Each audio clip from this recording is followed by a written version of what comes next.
Hi,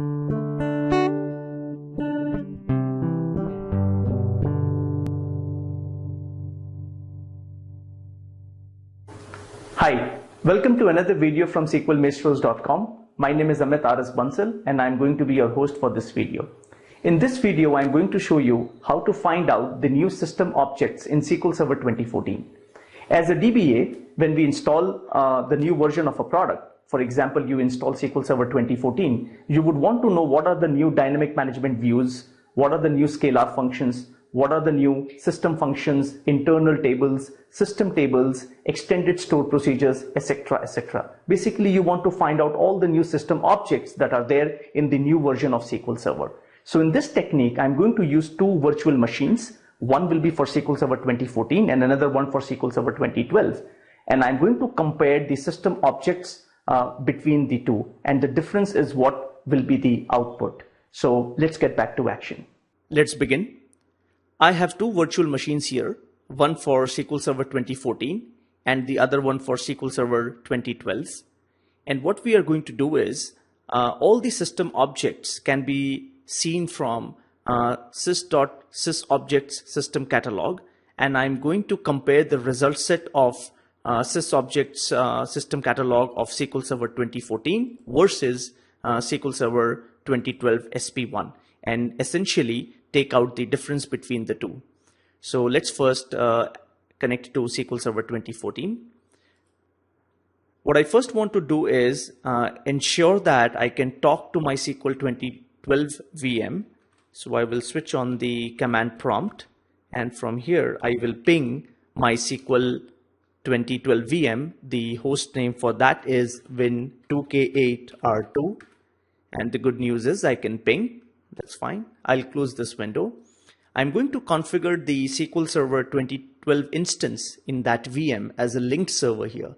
I will right click on linked server node, new linked server, specify the name of the linked server, which is my host name win2k8r2 /SQL 2012 sp1. SQL 2012 sp1 happens to be the instance name. This is the SQL Server instance, so I will just select SQL Server. I also need to configure security. So I go to the security page and I will specify the username and password, and I'm going to use the default SA credentials. I supply the password and I click on OK. All well, and I'm able to connect to SQL 2012 VM. So the first thing that we do here is make sure that we are in the master context. Yes, we are. And if we see all the system objects from, which is select star from sys.sysObjects, and sys happens to be the schema out there, and sysObjects is the system catalog, which will have which will show you the data of all the system objects that we have, and we can see that we have about 2,159 system objects in SQL Server 2014. Let's quickly go to SQL 2012 VM and see how many system objects we have in SQL Server 2012. So if I switch on to my SQL 2012 VM and fire the same statement out there, select star from sys.sysObjects, and I can see we have about 2,102.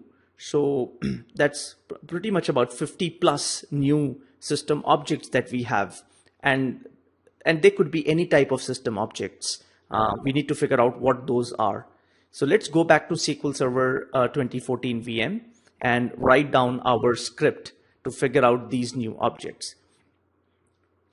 So what I want from this script is I want the name of the object and I want the type of the object. So I'm essentially going to use this column, which is X type. So I will specify X type from sys.objects. Let's give this as an alias name as A. So let me specify this as a.name and a.x type. And I'm going to join the result set from my SQL 2012 VM. So which would be if I specify a join, that would be an inner join, but we want a left outer join here because I want all the records from my left table, and if there is no corresponding matching record on my right table, I will get a null for it. So I would specify a left outer join with my SQL 2012 VM, and I'm going to use the 4-part naming convention, which is the instance name, the database name, the schema name, and the object. And let's put an alias as B there, and we are going to join on a.name equals to b.name. And if we run this, we are able to get all the records between the two tables, and we also want to see the corresponding names here from my SQL 2012 VM, and this is what I get. And there are a couple of nulls out there that you can see. If I scroll down a little more slowly, you will be able to figure out some nulls out there. Now, the whole idea is I only want to get these records, which means I have these objects in SQL Server 2014, but these objects do not exist in SQL Server 2012. So what we will do is, and we specify where, and we can say where b.name is null, and this gives me all the objects.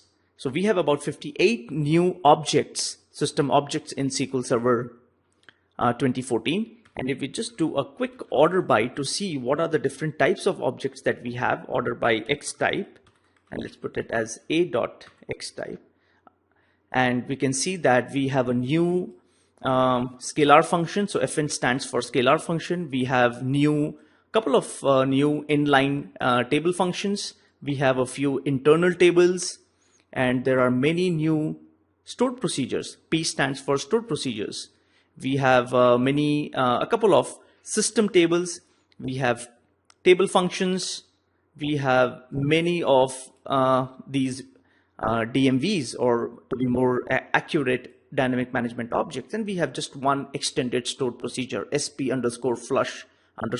And now, if you know about the new delayed durability feature of SQL Server 2014, you would know the purpose of this extended stored procedure. So here is this quick way to figure out all the new system objects that exist in SQL Server 2014. So in this quick video, I wanted to show you how you can figure out the new system objects between two versions of SQL Server. And you can apply this technique to any version of SQL Server. Hope you enjoyed this video. Thanks for watching. You can learn more about us at sqlmaestros.com. You can follow us on Twitter @SQLMaestros or on Facebook /SQLMaestros. You can learn more about me at amitbansal.net. You can follow me on Twitter @A_Bansal and on Facebook /AmitRSBansal.